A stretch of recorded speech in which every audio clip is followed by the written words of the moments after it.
Chris Cowlin. Fan cams. Club news. Transfer news.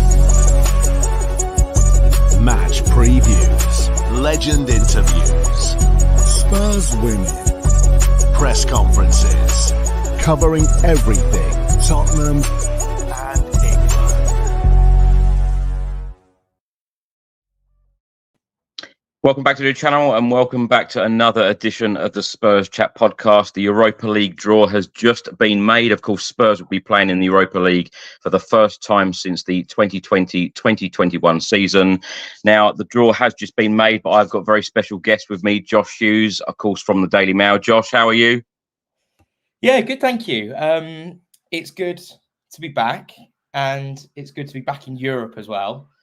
And it is. Been a bit of a wild draw. I think it's first for everyone with this new league system, but I'm actually pleasantly surprised with what's happened for Spurs. So yeah, can't wait to get stuck in. Josh, let's get straight into it. Let's name the teams that Spurs have been drawn against, because, of course, we do have trips to Scotland, to Hungary, to Turkey, and to Germany. I knew I'd be going back to Germany after my ordeal of having those flights cancelled in Germany during the Euros. Josh, do you want to talk us through each team and your thoughts and instant reaction on this draw? Yes, I'm sure everyone has seen, but for those that haven't, we have drawn Rangers away, Roma at home, AZ Alkmaar at Ferencváros away, Qarabağ at home, Galatasaray away, Elfsborg at home, Hoffenheim away. And a little bit of context on that. So the only sort of, I would say, typical Europa League stinker tie that we've actually been given is Galatasaray away, a trip to Istanbul. Never, ever easy. But we've also here drawn ourselves against the lowest ranked side in the competition, the Swedish side, Elfsborg. And we've played Qarabağ before. Fears we could have been sent to Baku, but no, they'll be coming to the Tottenham Hotspur Stadium instead. Ferencváros, a nice trip to Budapest for the travelling Tottenham fans. A very fun city by all accords. So although I've never been, I'm sure that's one that a lot of people will be buzzing with. Rangers away. I don't think it gets much better than that. Trip to Ibrox. Bit of needle in the game, no doubt. They seem to have a bit of a love affair with Millwall and Chelsea. I'm sure the Aberdeen boys will be very, very up for it. And then Hoffenheim away, a nice, difficult trip to Germany, good Bundesliga side, and more travel chaos for you, Chris, no doubt. One thing it's worth noting, actually, is that Tottenham have only lost to one of the teams that we have drawn against, and that was AS Roma in a friendly. He said it now. Now, the league system, for those that may need reminding, it's 4 games at home, 4 games away. No team plays each other twice. And really, when I look at this draw, I mean, there are certain teams, certainly Rangers, Roma, Galatasaray, which could easily be Champions League ties. So I think it's good that Spurs have been given a few games where, you know, it is going to be really difficult. And I like the fact that, you know, it means we're going to have to take this seriously, because it's certainly not a foregone conclusion. Qualification is not guaranteed. I believe Spurs are the best team in this competition. I really do. But you've got to beat some of these good teams to get in there. It's also worth noting that this year, which we've not seen before, there will be no drop downs from the Champions League. It will be the top 8 that qualify automatically. And then the remaining 16 teams in that top sort of 24, I think, will play in a playoff to get into the knockout stage. So Spurs are really going to have to play the best here. Of course, there's Man United, there's Ajax, there's Porto, there's Real Sociedad, there's Athletic Bilbao, some very good teams in this competition. But to play the likes of Roma, Rangers, Galatasaray, Hoffenheim, you know, it's a good test to see where we're at. A couple of nice little stories as well, it's worth mentioning. AZ Alkmaar, Troy Parrott returns to the Tottenham Hotspur Stadium, which will be nice, kind of full circle moment for him. It never really happened for him in Spurs shirt, but an opportunity, having impressed in the Netherlands, to prove himself and potentially score at the Tottenham Hotspur Stadium. We obviously hope that won't happen. Another one that is going to be nice is Galatasaray. Now, Tanguy Ndombele was there last season. DeAndre Yedlin's been there. Davinson Sanchez will return to play against Spurs. Can you name the other two players that have played for both Spurs and Galatasaray, Chris? Aurier's there, isn't he? That's one. The other one, I would love to see if people get this in the comments. I'll think about that. Josh, you mentioned there about Spurs going seriously in this competition. I'm very excited about Spurs being back in Europe, and I'm very excited about the fact that it is a different format, as you've mentioned. 36 teams in one league after 8 games. The top 8 qualify for the last 16. Teams finishing between 9th and 24 reach the playoff to stay in the competition. The rest of the teams are eliminated from the competition. Match day 1 is just 4 weeks, well, just less than 4 weeks away now. But you mentioned there about Spurs going seriously in this competition. How does Ange Postecoglou approach this competition? Because, of course, we want to go far on all fronts. We'll talk about the transfer window shortly. Of course, we're on transfer deadline day. But how does Ange Postecoglou approach this competition? Because, let's face it, although some people say, oh, we're playing teams from Scotland, Hungary, these should be easy games. There are never, ever easy games. We've seen before under various different managers when we've played in Europe, some of these games can be tough, and some of these teams you won't know a lot about. How does Ange Postecoglou approach this? Does he go full strength, very strong in some of these matches, in your opinion? Absolutely. I mean, I said it, and I will say it with chest. I think Spurs are the best team in this competition, and Spurs have to take it seriously.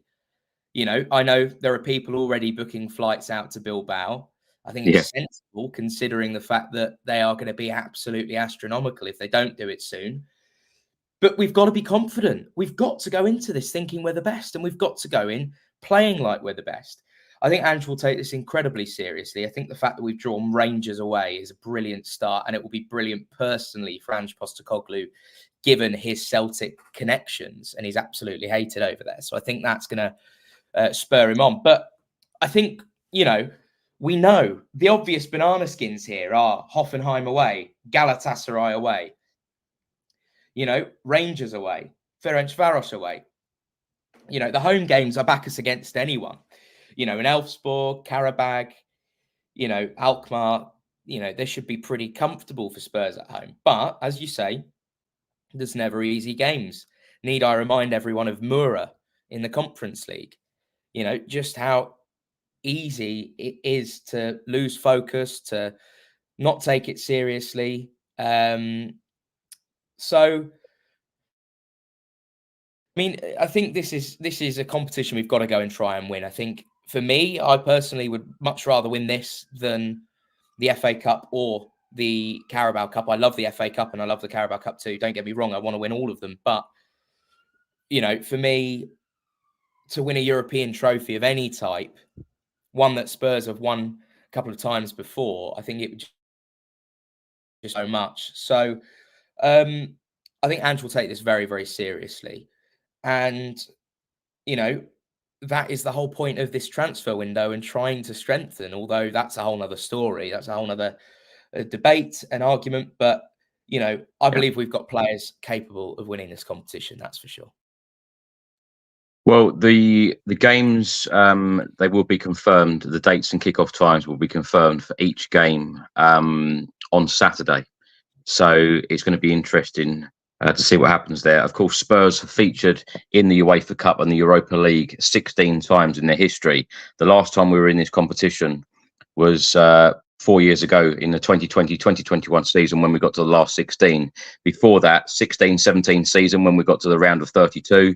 The 15-16 season when we got to the round of 16, the 14-15 season when we got to the round of 32, the 13-14 season when we got to the last 16, 12-13 season when we got to the quarterfinals, and the 2011-12 season when we got to the group stages. When I mention those stages there, Josh, we've definitely got to go that one step further this time around. In terms of using, I know a lot of us talk about going full strength, but when you've got games coming thick and fast, we hope to go far in the Carabao Cup, the FA Cup, and of course, the Premier League is always the most important competition to the club, I feel. When do some of these development players get the opportunities? Is it the case of go strong, full strength, get the job done at around the 60, 70-minute mark? You then use the development players and you then, rotate the squad. Players like Radu Dragushin, you would think that he would get a lot of game time in matches like this. Yeah, for sure. Look, if I'm being perfectly honest, something I would probably do this is the thing, I think every goal matters now in this league. And, you talk about our record in the Europa League and, I won't forget Dinamo Zagreb. I will not forget us going out to Basel on penalties when Adebayor did that ridiculously stupid run up and then blazed it over the bar. These things stick with you, and we do need to go that one step further. And that's happened in the past is we have got to a round of 16 and it's come or round of 32 and it's come at a time when there's big Premier League games and we've prioritized trying to get top four. With our Premier League schedule the way it is, and of course things can change and things will change because of cup competitions in terms of games being moved around, but we don't have one of those schedules this year where we've got 4 teams stacked together that are in the top 6, so there's no excuse. Look, in terms of how we line up, I would fully expect us to go strong first 11 away from home. Rangers, Ferencváros, Galatasaray, Hoffenheim, I would expect us to go full strength. I think Roma at home, I would probably expect us to go near enough full strength. But when you've got the likes of Elfsborg, Qarabağ, and Alkmaar at home, no disrespect to them, they're good teams. They're not bad teams. They're in it for a reason. I would expect to see your Timo Werner starting and, Richarlison starting and Radu Dragushin. Radu might play in all of these games. And, there are certain players, don't get me wrong, certain players in this squad where I don't think that we are decreasing our strength by playing them. Radu could play all 8 of those games, and I don't think we would be weaker for not having for having him in the team. Jed Spence, I fully expect to get minutes in this competition, and again, I think he's good enough to play in this competition. And this is another thing that we need to remember is that this is going to be an opportunity for a lot of the players that are not starting week in, week out in the Premier League to prove that they deserve to be playing in the Premier League week in, week out, because there's 8 games here, 8 opportunities to prove yourself, 8 opportunities for Mikey Moore to get some minutes and show that he's ready. That's how I view it. I think that we are in a position where, Spurs could qualify by winning the first 5 games, first 4-5 games. Yeah. Go win against Rangers, Roma, Alkmaar, Ferencváros, and Qarabağ. And then, okay, you're going to have Galatasaray and Hoffenheim still in there that are tricky. You would expect, even with a much weakened side, we should be able to beat Elfsborg at home. That's 6 out of 8 games that we should be a minimum looking to win. And then Galatasaray and Hoffenheim, maybe we do rotate it then if we've already qualified. But this is the thing, because of the league table, we will know where we stand each step of the way. So it's really important that we not only get off to a good start, but we also put teams away. I want to see Spurs put 7 past a team at home in the Europa League. We've done it before. So I'd like to see that again. I'd like to see Spurs go and not just, scrape a 1-0 here and there. I want to see Spurs go and pump some teams in this, because it could come down to those really tough games. But if you've already got that cushion of the goal difference and this, that, and the other,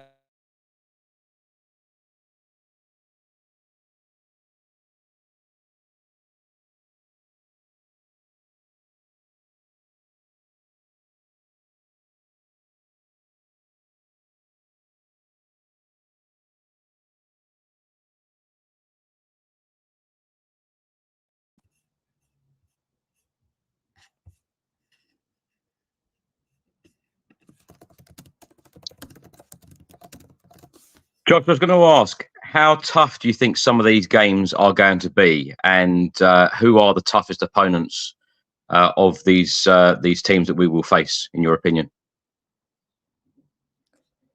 Sorry, I didn't catch that. It sort of cut out halfway through.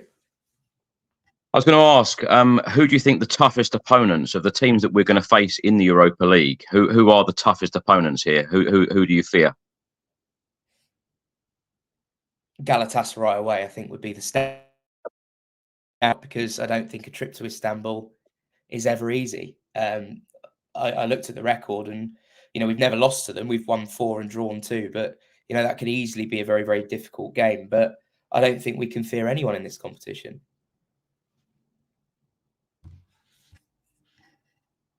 To win all 4 of these. Sorry, say that again. I think it keeps cutting out. The 4 home games that we're going to be playing, would you expect us to win all of these? Because I've no doubt the Roma game will be tough, but when you look at the other 3 opponents, they should all be winnable games for Tottenham. Yeah, absolutely. It should be a given. You win all the four home games, and you need to win 6 out of 8 games to qualify automatically for me, because everyone's got a sort of easy. Well, I wouldn't say easy. I would say everyone's got a similar level of draw. There's not many teams that you look at and you think, well, they're playing all the tough teams and don't have any easy games. I think that's one good thing that this competition and change kind of brings about. This league format was the same with the Champions League. I think it gives everyone a good chance of winning some games. But yeah, as a minimum, you've got to win all the home games, and you should be winning at least half of the away games, if not all of them. Josh, let me ask you about the new format, because, of course, the games go right through to the 30th of January. What do you make of the new format? Are you a fan or not? I am, personally. I don't like the extra games. I would rather it be 6 games and it was 3 at home, 3 away. But I think it's good for the competition. It's good to, give all teams a better chance of winning some games. You have to look at Celtic, for example, in Europe, and they can't seem to win a game in Europe. And suddenly, them in the Champions League, they've got some winnable fixtures. They could win potentially 4 games. And I think it's nice to have that variation. Actually, it's nice to get to play more teams. So we've never played Hoffenheim, we've never played Elfsborg, Ferencváros, and AZ Alkmaar. So there's 4 of the 8 teams that we have never played in a competitive game before. I don't think we've played Roma in a competitive game before. I think all 3 games that we've played against them were friendlies. So, Rangers, we've not played in a competitive game since 1962, although we played them recently in that friendly. Galatasaray,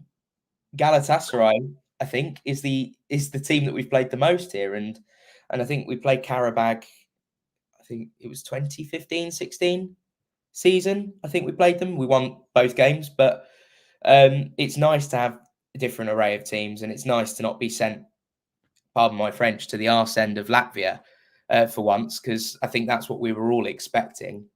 I think it's a good change to the competition. I think it's going to be very interesting. And it's nice to see that every game, every goal, every moment will matter, which hasn't always been the case. And, certainly when I look to the Champions League, it's nice to see a team like Liverpool not playing Porto home in the toughest group game, as they often do. They're going to be playing Real Madrid now. So it gets teams away from that whole kind of, we all know the teams that seem to always get very, very kind draws. So it's nice to have a bit of variation. Josh, what do you make of Spurs going to Rangers? Because, of course, Ange Postecoglou, former Celtic boss, him now going back to Ibrox, it's going to be quite a fiery affair for him, isn't it? I cannot wait. One of my workmates is a Rangers fan. He's from Glasgow, and I predicted at the start, I said, we're going to get Rangers away to him. I said this weeks and weeks ago. He messaged me straight away. Cannot wait. I was at the Walter Toll Cup. I think it was the beginning of last season, wasn't it? Was it beginning of last season? A trophy was lifted. When it was, but yeah. A trophy was lifted indeed, and it was a brilliant away day. Atmosphere was fantastic. They're going to be bang up for it. nice sort of personal links here and there in terms of Ange Postecoglou, obviously for Celtic, so he's going to be fired up for it. You could rename the Walter Toll Cup the Jermaine Defoe Cup if you want as well. So I think there's nice little connections there. That's not going to be easy. That's for sure. I'm glad we're playing Rangers now, and hopefully we get them out of the way soon, because they are a terrible team at the moment. Really, really bad. As bad as I can ever remember them. So I think it's a good time to go and play them. But my word, what an atmosphere, what a roar we're going to see at Ibrox when those two teams come out. And I cannot. I think it's exactly what it's about. And I think a lot of people have personal affiliations. They'll either like Rangers or hate Rangers. I think it's one of those kind of Marmite teams. But for me, it's the one game that stands out as I can see there being quite a bit of needle. It's almost going to have a bit of a sort of derby-like feel to all the sort of reasons and connections and this, that, and the other. I think it's going to be very, very fiery. Josh, in terms of expectations for you as a Spurs fan, with Spurs in the Europa League, what is your expectations? I know you've said that you feel like Spurs are one of the favourites and one of the strongest teams in this competition. But when Spurs are trying to fight on all fronts, and what we've done in the transfer window so far and the squad that we've got, what are the expectations, realistic expectations for Tottenham in this competition? I couldn't give a toss about the league, to be honest. I would like to see us go and win the Europa League and get into the Champions League that way. I'd still like us to, get top four, but realistically, our best chance of getting in the Champions League, beyond finishing fourth, which is obviously, that's a tough battle. There's probably 4 or 5 teams in the race for that. Win this Europa League, get a trophy. That has to be the expectation. It cannot be anything less. The second that we start expectations lower than that, we're setting ourselves up for failure. And that's, I think, where we've gone wrong. Absolutely need to go and win it. I would love nothing more than to see Spurs win a European trophy in my lifetime, and one that's not the Mickey Mouse Cup. Yeah. Josh, let's talk a little bit about the transfer window. Of course, we are on transfer deadline day. Do you expect any more business in terms of incomings for Spurs before the deadline tonight? I think it is highly, highly, highly, highly unlikely. However, what I would say is, it's like any club will be active if an opportunity arises. I think it's one of those that, once again, we've been sold short, haven't we? And I think we all know that. It's another window where it looked like we were going to just go that step further, and once again, we don't. I think we're a midfielder short. I think we're a defender short as well. So, I think, we've decided, obviously, we're going to keep Richarlison and Solanke's come in. Solanke is a signing. Archie Gray and Lucas Bergvall, very talented players, but, at the same time, they've got a lot to prove, and they're not sort of necessarily ready-made yet. Same thing with Odegaard. Odegaard looked very bright and exciting against Everton, but I don't really know what the litmus test is, because Everton were dreadful. Yeah. I think it's a bang average window once again for Spurs. And I think that, hopefully we act before the deadline. If not, we act in January. But you just do get that sense. And look, I want to praise the club for getting a lot of these players out the door. And I expect we'll probably find a deal for Reguilon and also before the deadline. But I just do think, there's going to come a point where Mickey van der Ven's going to get injured, and someone else is going to get, and it's going to be like last season all over again. And then we're going to be trying to fight on all 4 fronts, with a depleted squad. And I'm fed up of seeing that. That's what surprises me, Josh, because when you look at last season, how it derailed our season with those injuries and suspensions, how are we going to be, in the same situation?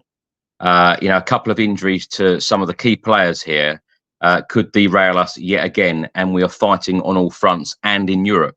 Are you surprised that that has happened? Because, you know, I'm exactly like you. Fair play to the club for offloading all of these players, getting players out the door. But in terms of incomings, do you feel like it's an opportunity missed where, you know, a couple more experienced players, then we would all feel a lot more comfortable? And also, are you surprised that Ange Postecoglou has said on numerous occasions in the past couple of weeks that we're looking to get a few more players in? Do you think he's happy with the transfer window? It's hard to tell. I mean, Ange sees these players day in, day out. So he obviously will see things in players that we may not see. Brennan Johnson is an example of that. I think a lot of the fan base do not think that Brennan Johnson is good enough. And Ange Postecoglou clearly does. Yeah, I think we'll have to wait and see what happens. But yeah, I think there's a lot of politics going on as well. And a manager's not going to come out and throw his toys out the pram, is he? And we're looking to, you know, try and get ourselves through a season and improve on last season. You don't want to kill the vibe. So I guess it's one of those. But I'd be amazed if Ange Postecoglou is genuinely happy with this window. In terms of league position for this season, Josh, obviously, progression would be going into the top four. Do you believe, when you look at the Premier League, you know, all of the other teams and Spurs, the squad that we've got, do you believe that this squad is capable of a top four finish? I think it's more than capable. I think, you know, barring that second half against Leicester where we sort of, you know, once and sort of crumbled a little bit, we played some of the best football I've seen us play in a very long time in that first half, and certainly against Everton. I mean, again, Newcastle is going to be a real test because they're a very good side. If Spurs go and prove in the next two games against Newcastle and Arsenal that not only people we can win those games that we've struggled in previous seasons, you know, anything is possible. But, you know, for me, I think we're definitely capable of top four. There's going to be a lot of competition for it. So with the squad, again, I think we need more depth. But yeah, again, who am I to say A or Bergvall are ready or not? Because I'm not there day in, day out. I just watch the game with my eyes and, you know, see what I see in front of me. And, you know, I feel like we're short. I feel like we're, you know, left back cover short. I think that we are short of a centre back. We're short of another midfielder. And so, you know, I feel like we're asking for trouble. Josh, in terms of the Newcastle game coming up, how are you feeling ahead of that one? Because, of course, the last couple of visits to St James's Park have gone dreadfully. A 6-1 defeat, a 4-0 defeat. It's got to be different this time on Sunday afternoon, hasn't it? No, I mean, I don't know. I try not to think about it, to be honest, because I want to enjoy my weekend. But I know. Well, look, this is the thing: is we either get thumped there or we do go out and win. Our record there is not bad. It's just when we do lose, we tend to lose really badly there. So, look, I've not seen enough from Newcastle to be entirely convinced by them yet. I think that we can go there and win. I think it's a good thing that we're playing them early. We're getting it done early and not in the back end of the season. Yeah, I think if there's ever a time to play them, it is now. And this is the thing that I don't understand, is how we can have them at our place and we can thump them and make them look very silly. And then we turn up to them and we're the ones that look silly. So really, I don't think it's one of those that we are going to lose. I think we're good enough to get something there, but who knows? Who knows? Your guess is as good as mine. I pray that we go and we perform a hell of a lot better than we did the last time. The only thing I would say is, you know, Solanke a doubt. Richarlison will miss a few weeks, it looks like, with injury. So how do we line up? And I think we're going to have to go the same as we did against Everton. Stick to the winning formula for now, I guess, but and hope that Solanke's fit enough to make the squad. Josh, finally, what do you expect to happen from now until the 11 o'clock deadline this evening in the transfer window in terms of incomings and outgoings, including loan players? Because, of course, it has been widely reported today that Alfie Devine is looking for a loan move. Apparently, the move to Birmingham City has fallen through, but there are other clubs interested, such as Blackburn and Swansea. Would you expect any of the other development players to go out on loan before this evening's deadline? Yeah, I think Alfie is one to watch out for. It looks like he was sort of set to go to Birmingham City, but that's collapsed. Some Saudi interest there. El Attifaq being one of those clubs. It's also important to note that the Saudi window closes on Monday. Yeah. So they've got a little bit longer to do some deals. It is going to be about getting Reguilon and Lo Celso out the door. If we can't do a deal for either of those two, and I will need to check and see what's going on with that, because things literally do change by the minute on deadline day, why not just reintegrate them into the squad? Because I'm not being funny. Lo Celso sorts that midfield problem. I know he has injuries, but he's a good player. And Reguilon, there's your backup left back. Why do we need to get rid of those two? I don't understand. If we're not going to replace them, why get rid? For me, I would be actually fine. You know, I think we still would like one more. I would love a marquee signing. I would love an Eze miracle. It's not going to happen. But, you know, I would actually rather keep Reguilon and Lo Celso if we're not going to bring anyone in than get rid. Because I think that at least gives us a bit more depth. Certainly Europa League games, there's no doubting that those two are good enough to play in it. So yeah, I think I'd probably expect Daniel Levy to, you know, be desperately, frantically trying to get deals done in terms of outgoings. And then when it comes to getting the wallet out, I think that's in a safe somewhere and we won't be seeing any credit cards flashing about today. But let's hope I'm wrong. Let's hope we're all wrong and that we have another surprise, just like the Odebear deal, which kind of took everyone aback. But yeah, I mean, it seems a bit weird. We seem to have quite quiet deadline days. It's been a while since Spurs were that really active club on deadline day, getting stuff done. So obviously I'm going to keep an eye on it, but I think if you've got stuff to do today, I think, yeah, crack on with that. I don't think sitting in front of Sky Sports News is the one today, unless you're interested in this Osimhen to Al Ali or Chelsea saga. I mean, it's interesting to see. I mean, Betis are pushing for Lo Celso, just trying to get a fee done. So I think he will definitely go. Reguilon's the one that I'm not so sure, because I think they rejected a loan from Lille. Will Man United try and go in for him? Meanwhile, you know, West Ham are cracking on. Carlos Soler from PSG, they're adding another good player into their squad while we kind of sit on our hands a little bit. As I mentioned earlier, the dates and kickoff times for each game in the Europa League will be confirmed on Saturday. Lastly, Josh, you were asking us a quiz question. Is it Carlos Vinicius you were talking about? There is, and there's one more as well. There's one more. Someone said in the comments. Go on. Giovanni Dos Santos. Okay. Yeah. Which I'm not expecting you to get because he barely played for Spurs, but yeah, there we have it. Well, you will be back with us later on this evening to talk about hopefully a deal or two more. Josh, you've always been a fantastic guest on this channel. Thank you so much for your time. Enjoy your day, and we will talk to you later on. Where can people find you on social media? At Josh Hughes TV on Twitter. And yeah, thanks once again for having me on, and I'll see you later. Fingers crossed something happens. But I have a feeling we're going to be probably moaning about Daniel Levy and the like later. But yeah, that's Tottenham, isn't it? I just worry about the depth. That's all I worry about. I think that we're all quite level-headed on this channel when we talk about transfer windows, because when you saw what happened last year with those injuries to key players, I just don't want that happening again. And when you think about that we're fighting on all fronts, or trying to, you've got at least 8 more games this season in the Europa League, and hopefully we're going to go further than that as well.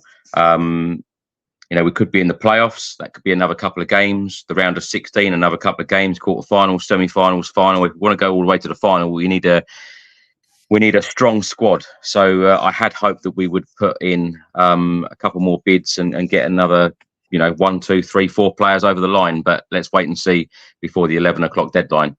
Josh, we will see you later. Thanks so much. And thanks for watching, everyone. Thanks for listening. And we will be back again very soon later on today. Come on, you Spurs.